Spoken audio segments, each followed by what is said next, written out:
సిటీలో భూములు కోల్పోతున్న రైతు తువాల ఇది. ఈ తువాల కొన్ని ప్రశ్నలు ఇస్తా ఉంది. మేము వాళ్ళకి భూమిలు ఇచ్చి మేము ఏం చేయాలి? 16 లక్షల నుంచి ఏమొస్తుంది?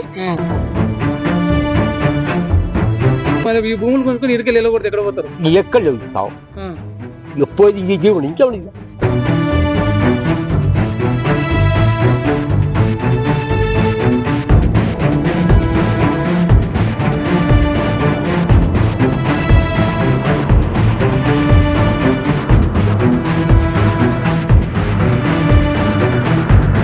బాధను చెప్పుకోనికే మేము మా భూములు కోల్పోతున్న బాధను చెప్పుకోనికే ఈరోజు జూబ్లీహిల్స్ లో జరుగుతున్న ఉప ఎన్నిక సందర్భంగా నామినేషన్లు వేస్తే మమ్మల్ని పోలీసులతో బెదిరించి, టాస్క్ ఫోర్సులతో బెదిరించి మా నామినేషన్లు ఎందుకు క్యాన్సిల్ చేయించారు, ఎందుకు విత్డ్రా చేయించారు, మా బాధ ప్రపంచానికి తెలియవద్దా అని చెప్పేసి ఈ రైతు తువాలకు కొన్ని ప్రశ్నలు వేస్తా ఉంది.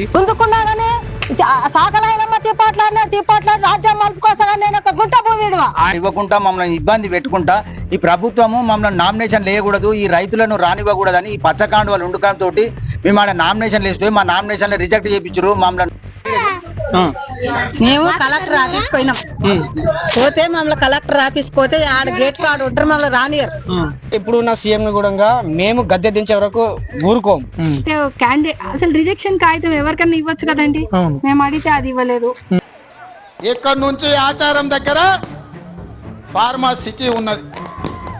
2 కోట్ల రూపాయల ఎకరం ఉన్న ఈ భూమిని 8 లక్షల రూపాయలు చేతులు పెట్టి పప్పుల బెల్లాలకు గుంజుకున్నాడు.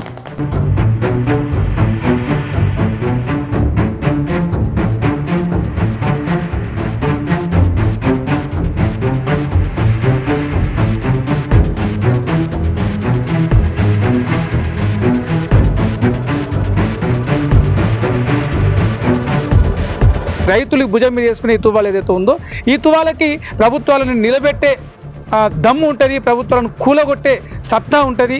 రాజ్యాలు కూలాలన్నా, రాజకీయాలు నిలవాలన్నా ఈ కూలి తువాల, ఈ రైతు తువాలనే ఉంటుంది. కాబట్టి ఈ తువాలను ఎట్టి పరిస్థితుల్లో ఓడిపోనీయం. మేము భుజాన్ని వేసుకునే తువాల ఒకప్పుడు వాళ్ళు నెత్తిలో పెట్టుకున్నారు, ఇప్పుడు ఇదే తువాలని వాళ్ళు కాళ్ళ కింద తొక్కే ప్రయత్నం చేస్తున్నారు. ఎట్టి పరిస్థితుల్లో వాళ్ళని ఈ ముందరకు సాగనీయమని చెప్పేసి చెప్తా ఉన్నారు.